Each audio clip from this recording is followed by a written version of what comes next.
So thank you. I'm glad to see you here. And thank you to monthly meeting of Friends of Philadelphia for the invitation to be with you and the opportunity in one of your Sunday evening programs to center a program on children in Quaker faith communities. So my name is Melinda Wenner Bradley. My pronouns are she, her, and I'm a member of Westchester Meeting. I serve the Philadelphia Yearly Meeting. I serve our yearly meeting as the Director of Program and Religious Life. And really kind of adjacent to that work, it intersects every once in a while on an evening like this. I am also the Director of Communication and Training for Faith and Play Stories, and a licensed godly play trainer. I'm going to go ahead and begin by putting in the chat some links, and I'll just tell you what they are. And I can put them in again at the end, but it occurred to me to just have them there for you now. I'm breaking my own rules as a former middle school teacher. You never give kids handouts and then try talking to them. So don't go clicking on the links yet, or do that and then set them aside. The first one is a website for Faith and Play, which we're talking about this evening. The second is a link to, if you are interested and curious to know more after this evening, there are two upcoming conversations happening that are hosted by the Quaker Religious Education Collaborative about this topic and about kind of new growth and directions for it. And if you're really interested after this evening's conversation, Faith and Play Stories is hosting a training for people interested in learning the method for telling the stories we're going to be talking about in May. It'll be actually hosted at my meeting at Westchester Meeting. So that's what's in the chat. Embedded in the invitation to be with you this evening, I heard two queries. And these are what I hope to speak to this evening. And first, we'll do a brief introduction to what we're talking about when we refer to faith and play and godly play. I have a slideshow to walk us through for that kind of context for the conversation. And then I want to come back to the queries. We'll have some time for Q&A and discussion in the second half hour as well. And those queries are, I think I'll put them in the chat as well. Let me do that because it's easier to see them as well as someone sharing them with you. How can Quakers use stories and play, the native languages of children, in religious education for youth and for friends of all ages? And how can Quaker meetings cultivate a belonging, focused spiritual community of all ages when they use faith and play stories? So how are these stories tools for those things? My favorite phrase is all together now. So how are these stories part of how we are together as a faith community and including all ages? All right, so let me awkwardly, you'd think I'd be so good at this by now, share my screen and pull up that slideshow for you. I've told Lois if it does what it often does to me, which like pauses my share, Lois is going to let me know. All right, do you see a slideshow, friends? Thumbs up? Okay, and that's all you see other than our Zoom screens, I hope. Okay. That is a picture, by the way, of the George Fox story. This was a Chestnut Hill meeting a few years ago, and I invited people to add friends to the story. And so people were added to the story and put in different places. There's those two queries. I've been invoking this quote in a number of places. It is actually a friend who Sally knows well, Sarita Spadoni from Birmingham Meeting. I have Sarita's permission to be sharing this. I just want to lift up for children and for their parents, other adults in the meeting who take an interest in children and their families are so important. This quote from Sarita: I remember well those adult friends who reached out to me all through my growing up years to include me, to value me for me, and to guide me through my early friends' journey in conjunction with the teaching and patterning of my parents have truly shaped who I am as a friend today. Elise Boulding often spoke about the importance of 3 generations being in relationship with each other. My children are now teenagers and young adults, and I know how important for them other adults who are not their parents are for them in meeting. And even when they were younger, that was true. I will say I grew up in Millville, meeting up in Upper Susquehanna Quarter, and I really don't remember our religious education program clearly, but I remember the adults who I knew loved me and the people for whom I was special, and that feeling in the meeting. So for you to be here this evening means you have some care and concern for children in the life of our meeting communities. So thank you. So a little bit of context about what we're talking about. I'm going to use the term godly play and also faith and play this evening. And godly play actually comes first.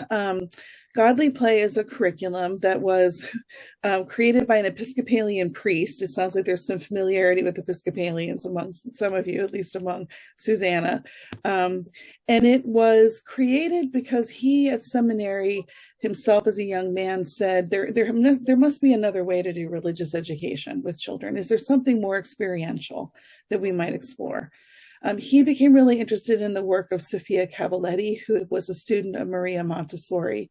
He actually went to Italy and studied under Sophia Cavalletti. And through a few different versions and permutations, eventually Godly Play was published. And these are stories. They are stories that are from the Bible and also from Episcopal liturgy. And that this method that he created is the method that we use with our Quaker stories, the faith and play stories as well. And there are elements in this method that resonated for Quakers, including the importance of contemplative silence. Berryman both talks about silence being a story genre and makes a lot of room for silence during the stories being told. Wondering about a story and being open to new truth and new understanding is very much connected to continuing revelation for us as friends. So parts of this method really have connected for us in terms of our faith and practice. And for many people, Godly Play stories, because they are not about packing an answer or a specific set of facts into a child's mind or heart, have been ways that people have come close to the Bible again. People who may have moved away from that as part of their own spiritual life, or not had a positive experience learning about the Bible in a Sunday school kind of setting. The stories are so open that it has created a sense of being able to come close to them again. Children are really given space to use image and language to explore. And that's at the heart. That's one of the things at the heart of this method. So the heart of the Godly Play method that, again, we use with the Quaker faith and play stories, first and foremost, it acknowledges and respects that spiritual life is an active part of who children are from their earliest life, that we don't need to give children a spiritual life, that they have a spiritual life. They may not have language and imagery to describe that, and that's one of the things the stories give them. The Godly Play method creates both. We talk about the rooms that we create and the spaces we make with stories in them are both sacred space and a learning place. It is a place where learning is happening, but it's very much a spiritual community. We explore through the stories religious language, its limits as well as its edges, existential questions, and faith identity. And I'll come back to talking about how faith and play stories, I think, help children grow and think about their identity as friends. Just to say about existential questions, the word play in both Godly Play and faith and play is not about theater. We're not going to a play. It's play as play being the work of children, the important way that children learn and grow. And I'm going to come back to that as well. But those existential questions one of the things they highlight is that it's not play that's always light and fun. Play has some other elements to it as well. And the existential questions we talk about, children being able to come close to through these stories, particularly the ones that are the Bible stories, but some of the faith and play ones as well, are meaning and purpose, and aloneness, and what it feels like to be alone is a very human experience. Freedom, and what does it mean to be free? There's a real tension there for children, including as they get older. And then death, which is something that children know about and have experienced through some way: a pet, a grandparent, a neighbor, something else they've seen or read. So those are four of the kind of big existential questions that exist for us across our human experience.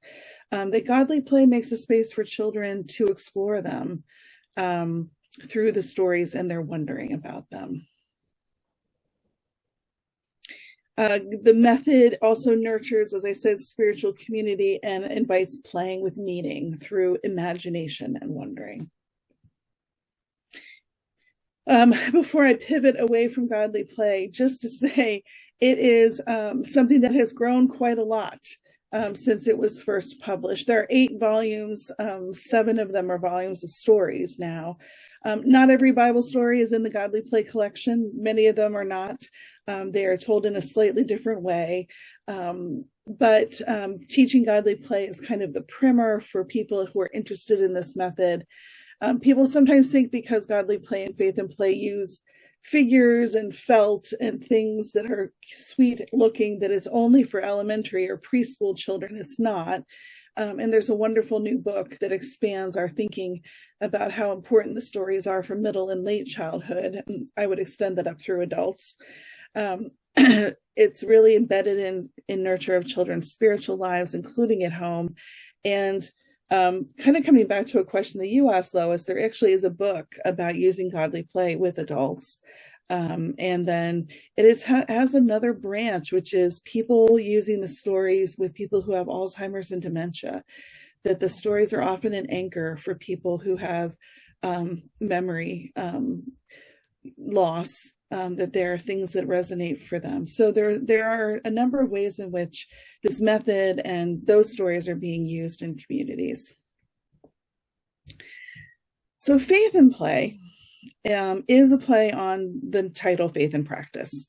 It is a Quaker supplement to Godly Play and to those stories, because Quakers are not going to use the liturgical action lessons that are very much Episcopalian and other church denominations in their orientation. We're not going to use a baptism story or a circle of the Eucharist story.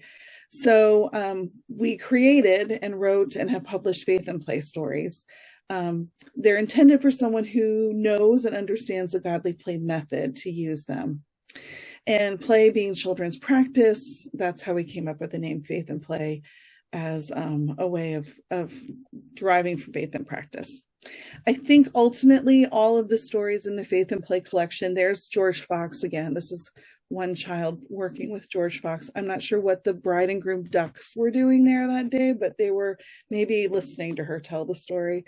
All of the stories really are about listening. In some way, they are about listening and exploring our identity as friends.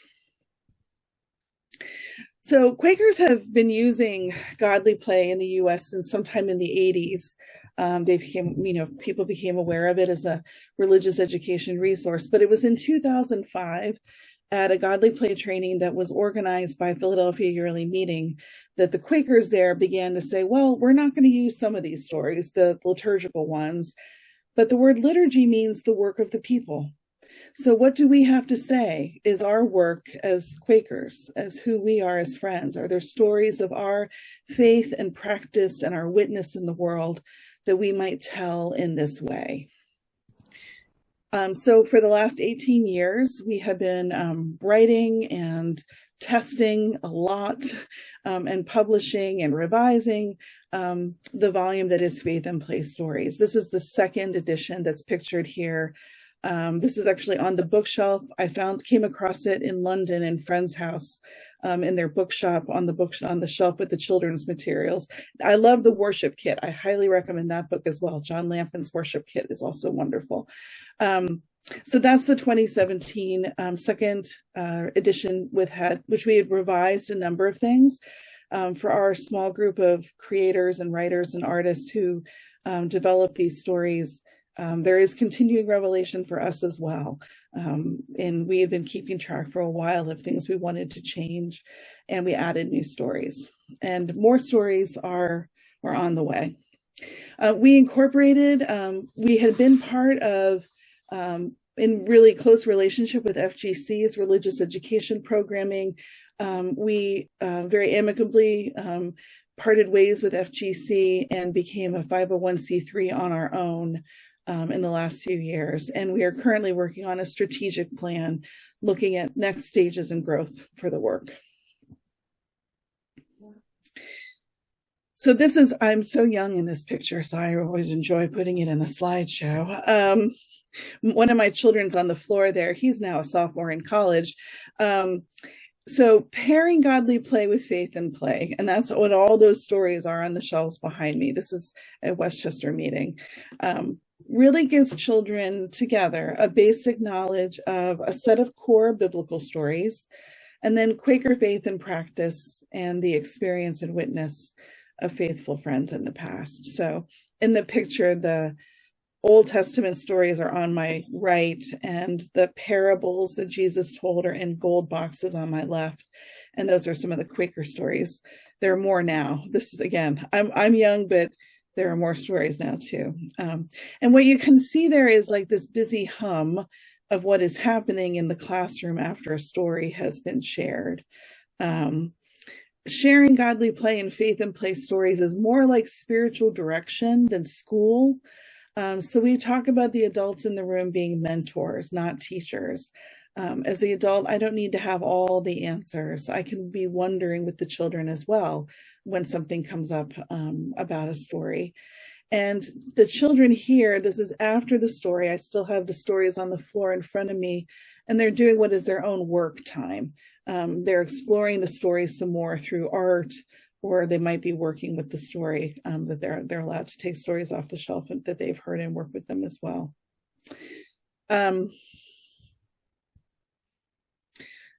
So a couple more ways that Faith and Play has grown. Faith and Play is a resource for Friends schools. There are it's more than 25 Friends schools in the United States where I've gone and trained teachers to use the Faith and Play stories with this method. It's a training that's really kind of specific to Friends school educators. We don't work with the Bible stories, but we talk about the godly play method. I just did this for 3 schools in the Philadelphia area this fall. Germantown Friends School, Penn Charter, and Friends Central sent teachers, and we had a really lovely time this fall, meeting weekly to talk about stories and how to use them in a school setting to help be part of the Quaker life part and the Quakerism aspects of the school life. Sometimes Friends schools use the stories for worship experiences or Quakerism lessons. I go once a month at Westchester Friends School, which is in a care relationship with my meeting, Westchester meeting. I go once a month and tell a Faith and Play, one of the Quaker stories, to all the classes. I sit on the floor from 8:30 in the morning to noon. It's really hard to get up off the floor after that many hours. And from pre-K through 5th grade, share a story with them. There are more stories in development. And in fact, last month I told the Westchester Friends School students a story that's in development that's about Bayard Rustin that I'm hoping we can share with everybody in the coming year. And they gave me really great feedback about it and had good questions. And they were delighted because Bayard Rustin's grandmother, Julia Rustin, went to Westchester Friends School. So they felt a connection there. So it is, and it's my second year doing this. And so the building of relationship with the students there has been really neat. And to have them know me and know that we're going to have a story. Even the little ones will say, is it a new story? They're very excited. So far, Faith and Play has been translated into Spanish. Jugar Llenos de Fe, playing full of faith is the translation. This happened, like almost 11 years ago, the New England Yearly Meeting, in their close relationship with friends from Cuba and Bolivia, identifying what were some religious education resources that they would like to use, said that this was really what they wanted. And so a couple of us worked with translators in New England to translate the work, and in some cases make some theological changes for friends in a Latin American context. And it is actually a free download. It was through Obadiah Brown's Benevolent Fund that this was funded for friends. But Faith and Play has been making its way around the globe. I'm hopeful that Swahili might be the next translation. Friends are curious and interested for this work there. There have been workshops and trainings. I am not a Spanish speaker, but there is another Quaker who lives on the West Coast, who is a native Spanish speaker and is the other Quaker godly play trainer in the world, in the US and the world. And so she has done workshops and trainings in Cuba and El Salvador, Honduras, Peru, and Bolivia. And then I've done some work in England. Was really fortunate to be able to travel to Kenya, where there were also friends from Uganda and Tanzania who were there, and where we did some preliminary work with the stories, partly in a hope that friends in East Africa would use this method to capture some of the stories of early friends there, and their stories that might be told in this way. And I'll pause to say that when we went to Kenya, it was held at Friends Theological College, and there was some concern on our part about how things like wondering would be, this open, continuing revelation might be experienced in a much more evangelical, somewhat more conservative theologically setting. And there was no concern. Friends wondered deeply about stories, sometimes for much longer than we had planned on a schedule. I was there with Beth Kalea from New England Yearly Meeting, who's pictured there in the apricot orange outfit. We were there for a conference for Sunday school teachers from all over East Africa. And we found that friends really connected with the idea of wondering and thinking about the stories in this way. And one of the most powerful moments at FTC during those 2 weeks was when Dr. Robert Wafula, who's the president of the seminary, we were in chapel. And I think I had told the story, Jesus and the Children, which is sort of an adjacent story. It's not part of the Faith and Play or Godly Play connection. It's a set of Jesus stories for Quakers that exists, that we share with people. And because it was chapel that morning, all of the pastors in training were in the room. So a lot of the Sunday school conference were women, not all, but many. And then there are a lot of young men who are pastors in training in East Africa. And at the end of the story and the wondering, which went on for quite a while about the story together, and these are questions like, I wonder what part of the story you liked best. I wonder what part of the story felt most important for you today. I wonder where you are in the story. What part felt like it was about you? Dr. Wafula stood up and said to the pastors, quite clearly to them, he said, this is where your work begins. When you go to lead a church, a Quaker church, this is where your work begins, is with the children. And it was a really powerful moment that has stayed with me there in that context. And then last summer, I was really fortunate to be invited by New Zealand friends, New Zealand Yearly Meeting, to travel there and to do a training for friends from New Zealand and Australia I was just emailing with them earlier today about book lists. And my 16-year-old son came with me. He got a travel and witness grant from Philadelphia Yearly Meeting to be able to join me. It was quite an adventure together. But we traveled from the North Island through down into the South Island and did other programs and storytelling workshops on the way. So it is something that is kind of making its way through the generosity of friends and their interest in it around the world. And there have been trainings across the United States as well. So these are some other, I can send this slide to Lois, but these are some other links that might be of interest. Again, I put the website in the chat before. If you want to go see what a Faith and Play story looks like, there is a Faith and Play channel on YouTube. There's a Facebook and an Instagram page. Quaker Books of FGC is, Quaker Press is our publisher, and they sell both the book and Godly Play books and materials on the Quaker Books website as well.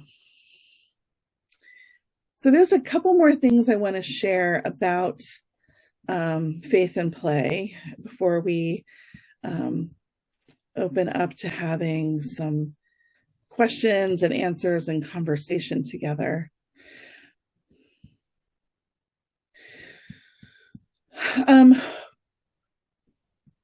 One of the reasons why I feel really passionately about this work is because the traditional language of religious education often includes the word school. Sunday school, for Episcopalians, church school, and other places, first day school. And this has its roots in the Sunday school movement of the 19th century. And it was really indeed about providing children with schooling who might not have it otherwise. But as an experiential faith, I am interested in friends exploring what kinds of resources there are for a model of spiritual formation that leaves room for both experiential learning and the generative work of play. So again, why do we talk so much about play with this? The call from Piaget and Montessori that play is the work of the child is taken up in the work of Godly Play and Faith and Play. And because of the Montessori roots of this approach, play is deeply valued as something that children do. They typically engage in play, which we call their work, after hearing a story and wondering about it in the community of the circle of children and the storyteller together. So following hearing a story and wondering about it together, we'll ask the children, I wonder what your work will be today. And by calling that time that they're using to respond to the story, their work, we're respectfully making space for children to engage with the stories through play or using art materials that they might continue to explore the story they just heard. I don't know how often you've heard this, but I've frequently heard people say about children, oh, they're just playing, in all kinds of places and contexts. Oh, they're just playing. But children's play is how they try on ideas and gain new skills and practices. So in Godly Play and Faith and Play, we believe that play is voluntary and done for itself. It is absorbing. I remember when I was trying to potty train my first of my 3 children, she would say to me so indignantly after she'd had an accident, but I was playing. Like I was completely engrossed in my play and I don't have time for other things. So it's absorbing. It's connected with creativity. It's a way to learn language. It's a way to learn about our social roles, and it engages as such in problem solving. So there's also a wonderfulness in the wondering that we do, a playfulness rather, in the wondering that we do after a story. We will wonder with the children in a playful way if there's any part of the story that we could take out and still have everything we need. And a child will suggest that we might remove a piece of the materials in the story, and I'll actually do that. But then another child will protest and explain why they need that in the story. And so we might rearrange the whole story as we consider what it meant and how we receive those words. So it's playful, but it's also meaning making. And when the children are absorbed in wondering about a story and how it connected to them, they are often, without knowing it, using spiritual or religious language and exploring their own spiritual lives. There's problem solving, there's laughter, and often the children are supporting each other. So the children are part of a community, in a first day program or a children's meeting space. And they also come to understand, if we're using these stories in a broader context, how they're part of the whole meeting. So this goes back to thinking about those queries we lifted up. So creating spaces for children to be in spiritual community together, as we do in their own children's program. At my meeting, we call it children's meeting instead of first day school, partly to move away from that scholastic language that I don't think has really invited a lot of people into joining us. I don't think it has been a draw in that way. And it can be confusing. What do we mean by first day school? So we call it children's meeting. And by creating spaces for children to be in their own spiritual community, guided by adult mentors, we're noting how important they are as part of the whole. I sometimes invoke the big table of, like at a Thanksgiving meal, the adults may sit at a table and there may be a children's table, but that the children at the children's table know they will eventually be the adults at the big table. It's important that there's some reciprocity between them. And one of the places that happens is if we try intergenerational worship. Coming out of the pandemic, one of the things that has felt true is that it is challenging sometimes for children and parents to separate from each other. And intergenerational worship says we don't need to. That once a quarter or once a month, whatever feels like it's doable for a meeting, that we might seek to be all together. And I've been visiting a number of meetings. A number of meetings in Philadelphia Yearly Meeting have been trying all together worship. So the children are staying for the entire time of worship with the body.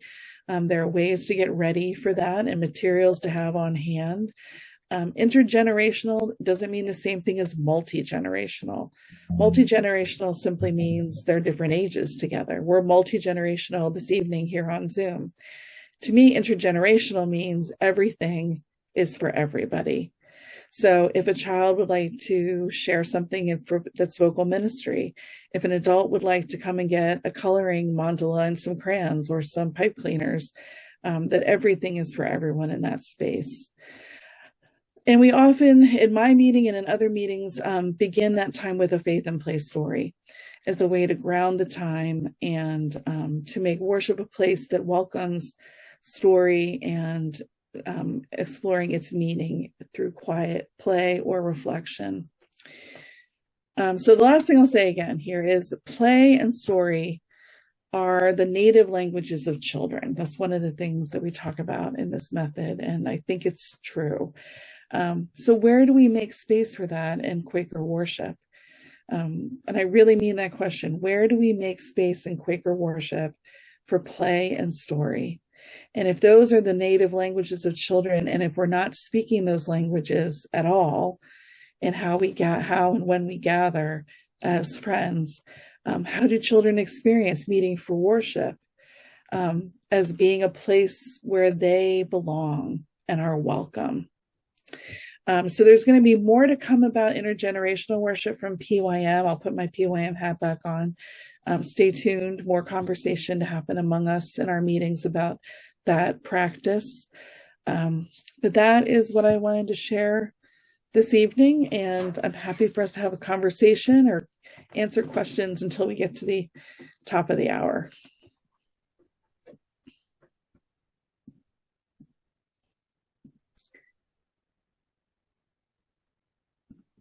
Melinda, could you please tell us a story?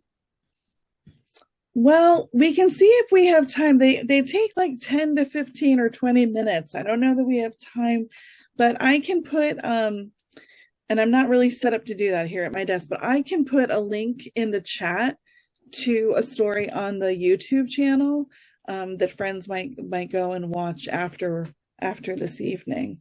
I'd be glad to do that. I I have two questions.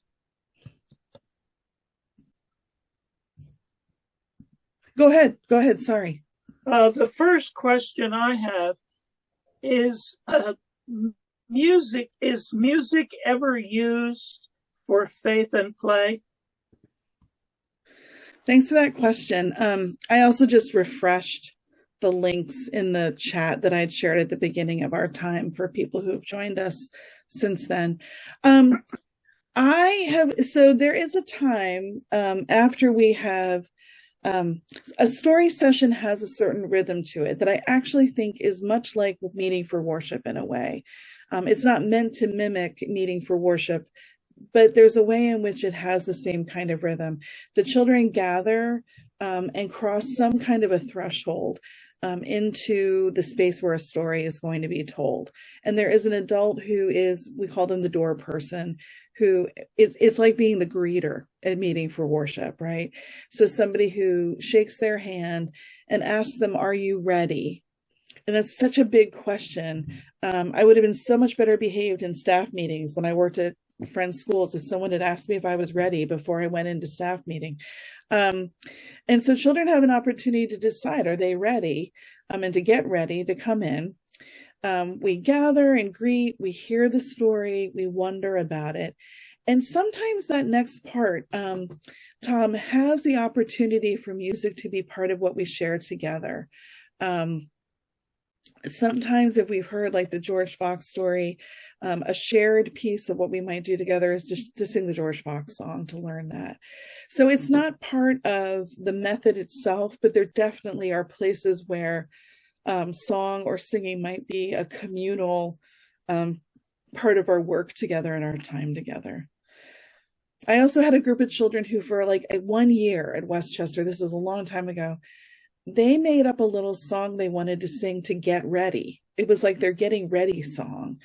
And they made hand motions and it was a little song, but it was their thing that we did before stories that helped them to settle, and they had a lot of ownership of. So does that help? Does that answer the question? Yes, it does. And incidentally, the reason I asked that question is because I grew up in Salem meeting in South Jersey, and I was a member as a child of a first day school class, and there were active adult and middle range high school first day school classes. And before meeting for worship, at the end of all first day schools, all the classes, including the very young class, would gather together and sing hymns. And my sister was the piano player. And then we would proceed into meeting for worship. And when I was too young, my sister would take me home. And when I was older, she would keep me in meeting for worship. So that music was a way for intergenerational participation. And Salem was not a new meeting. It was a very old meeting and always a part of Philadelphia yearly meeting. Mm-hmm. But that was the practice, and that's why I asked about music. Now, I have a second question, which I'll squeeze in, and then I'll retire from the field. And that is, do you know if the faith and play varies in geographic areas in the United States? For example, I'll give you an example. For example, on the West Coast, because in my experience in Southern New Jersey as part of Philadelphia yearly meeting, when we had first day school as young children, we only really heard about the Old Testament stories. I don't quite know why. And I'm guessing that if someone grew up in Quakerism on the West Coast or in the Midwest, they might be told New Testament stories? I don't know. That's my question. Yeah, I have lost track of how many states I've been among friends and done trainings in, but there definitely is, different regions, different yearly meetings. We have not done as much work with FUM meetings as we have with FGC meetings. But often, I don't go and do a training only to use the Faith and Play Quaker stories. The training includes both the godly play stories from the Bible, which have both Old Testament and parables, specifically parables that Jesus told. But I know that there are meetings where they are using more of one or the other, or they're more comfortable with parables. It often depends really around the theology and the theological focus of the meeting itself. I mean, we know Friends meetings, it's herding cats with us, and there's different meetings have different senses of that. I think one of the things that is about godly play that's true is because it approaches stories from the Bible in a way that's really about continuing revelation and about an openness, that I think that for people who are like, yeah, we're never going to use Bible stories in our children's program, it's created an opening and a possibility. But I know that there are probably meetings where I've gone and we've done the training, and they may choose to only use Faith and Play stories and not use any of the Bible stories. And that's for them to discern as a meeting together. And I hope they have that conversation together about that. But you're right, our theology does vary. I was in Portland, Oregon in the fall and did a training for a number of meetings there. And, I'm sure there are going to be differences between, the ones that are more, there was one that's a Real Friends Church and is semi-programmed. So our differences come out in these ways too. So thanks for that question. I see another hand. I want you to know, so I'm not telling you this or doing it while anyone else is talking. I'm putting in the chat a link to the Margaret Fell story that's on the YouTube channel. I told this recently. I did an introduction for Quakers in Lancaster, England, and they had emailed me, and I was like, "Oh, friends, you're just down the road from me. Like, they're like, "Oh, no, we're in England." We're like the original Lancaster. So I showed them this story, and I was like, is it historically? They're like, "Oh, it's fine. It's historically accurate enough. You're fine." I was like, "Oh no, why did I show them one about an English Quaker? That was silly." So it's in there if you would like to copy that URL. Tim, I saw your hand. I'm sorry. Yeah. When I was in 5th grade in Friend Select, we used to go away for these weekends. That's in Philadelphia. We used to go away to these weekend, maybe it's just a one-night sleepover in South Jersey at these different Quaker places and play games and share stuff. And that always reminded me that when my parents raised me, we were always going. This was founded in 1940, this ECRS, Eastern Cooperative Recreation School. Oh, wow. And that's all they do is meet for recreation. I like rhyming that word. But so anyway, ECRS, and they still have these meetings. They're cooperative. They pay a little bit just to get in there. So we keep going to that here and there. Just maybe it used to be 4 times, 5 times a year. Now it's just 3 times, but they're still going. And so, there's children and adults and dancing and games. And so anyway, I just had to mention that just because I really did not remember that Friends Select School weekend thing until somebody else mentioned that. And then I remembered this. So I'm just sharing things that are really meaningful to me, because I grew up, my parents were leading dancing and games and singing and stories and acting. So I was a little kid. So anyway, just sharing what was really meaningful to me. Thank you for sharing that. I get emails from ECRS at my job at Philadelphia Yearly Meeting. I think they are super cool. Yeah, their thing is like learning through play. I'm going to put in the chat for everybody the link to their website. Thank you for sharing that. That's great. What a great connection to make. Thank you. Any other questions that came up? And I'm not going to put you on the, spot, Sally Jones, but Sally Jones is a godly play, faith, and play storyteller. And I don't know if, Sally, you want to add anything from your experience, in addition to any questions friends might want to bring up. I just saw your hand. No worries. I just wanted to mention regarding the music aspect, when I've seen godly play used at Hearn and Friends meeting, many of the teachers will choose to have music on during the work. Mm-hmm, mm-hmm. And that's a nice non-intrusive way to just set a mood. And I know some of them really put some thought into what they choose and how it really story. So I just wanted to mention that. Thank you. That's nice to lift that up. Yeah. It can be challenging when we have, 45 minutes for a religious education program time, to feel like we have enough spaciousness for that work time, which is their exploration and play. Sometimes I will we'll have a Sunday that's just doing that, and that would be a great time to do that and to have music in the background as well. The other thing is, it's godly play or faith and play, or the two of them together, are not a whole religious education program. There are other things we do in our meetings, whether it's a Christmas pageant or times when we sing together.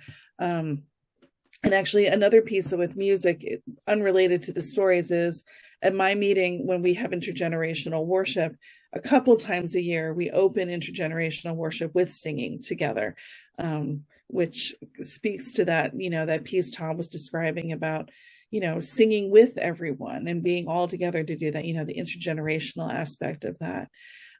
We were just planning for that this morning at our meeting for business.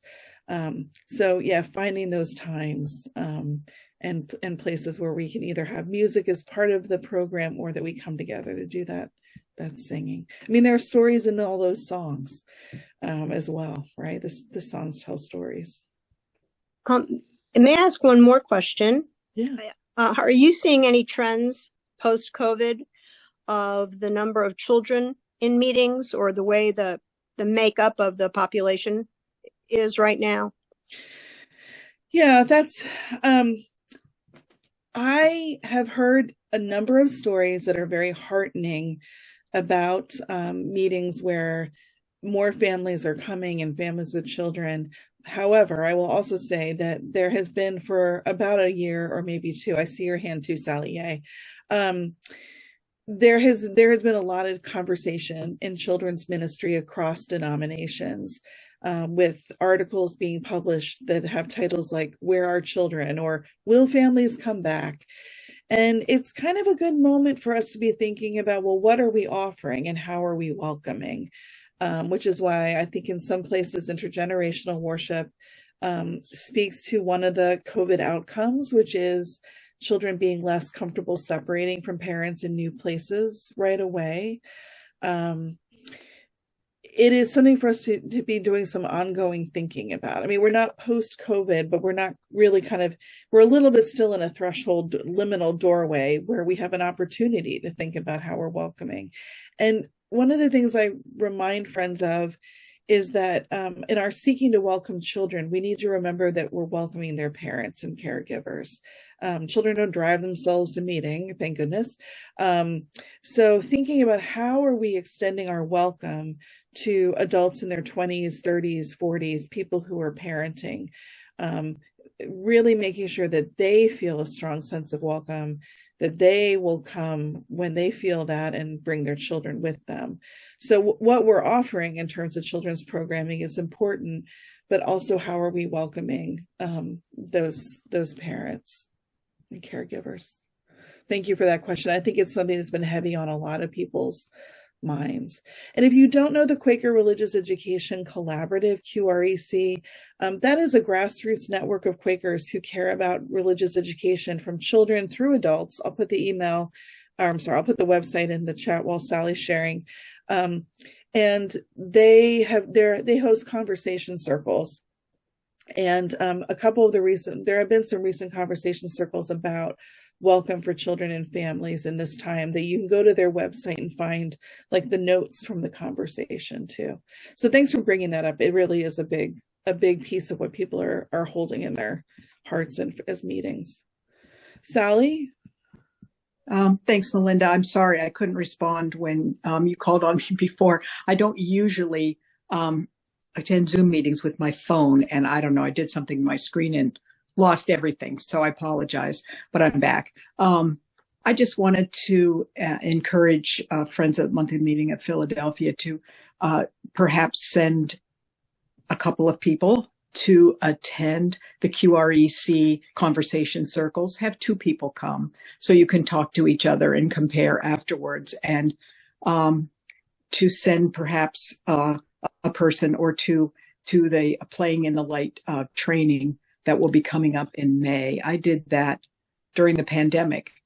We started at Pendle Hill, and then we've had to finish about a year later when we thought we were doing it just consecutive months. But it was so valuable to sit in a room with people from many different meetings, compare notes with each other about what was happening in our meetings and what our hopes were, and to kind of hear the background and get a foundation about these stories, and then to actually hear some stories and practice them ourselves, and share the stories with each other. That was such a positive experience for me.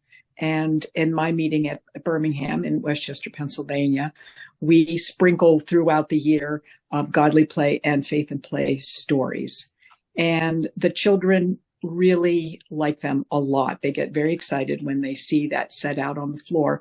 But we use the same concept every week, whether or not we're having a godly play or faith and play story. We make a circle and we consider it our children's meeting. And we have certain sort of rules about being ready. And if a child that day isn't really, into what we're doing in our story, they're invited to go play in the nursery area with some toys. But the idea is that the circle is where they want to be, and we encourage them to come back. So there's a lot about the philosophy that can be applied to whatever is happening in your children's program. And I was curious to come and see the presentation tonight. I was hoping, because I'm trying to get another member of our meeting involved and interested and come to the training in May, and something must have happened and she was unable to come. But I'm a person who's been following this and been involved with it for a number of years now, and I can't recommend it highly enough. Thank you, Sally. I didn't slip Sally chocolate or anything to have her say that. And I appreciate you lifting up that there is, even if you're not using these stories or this particular material every week, it does create a scaffolding for, as Sally is saying, for children having an understanding and an expectation of what's going to happen when they come to the children's program at meeting. One of the things that creates safety and security and comfort for children, that therefore helps them feel welcome, is knowing what to expect. And so even if you're not using, you can actually read a wonderful children's picture book, and then use those wondering questions after the picture book. So there are tools that are part of this that then have further application. I sometimes describe that the godly play method and godly play and faith and play stories have like permeated every part of my life. That it's like when you go to the beach and you come home and there's sand in everything, and there's like sand in the bag you didn't even take out of the car. How is there sand in that bag? That's what this has become like for me. I mean, it has impacted my parenting and my classroom teaching when I was still a classroom teacher, my work with adults as well as with children. So it is something that has lots of different tools for us to find and take away. And sometimes people come to trainings who are like, I am never going to tell a story. I'm not the person who's going to sit on the floor and do this, but they come for their own spiritual nurture. That's the training weekend is spiritual nurture. Or they say, I'm coming for me and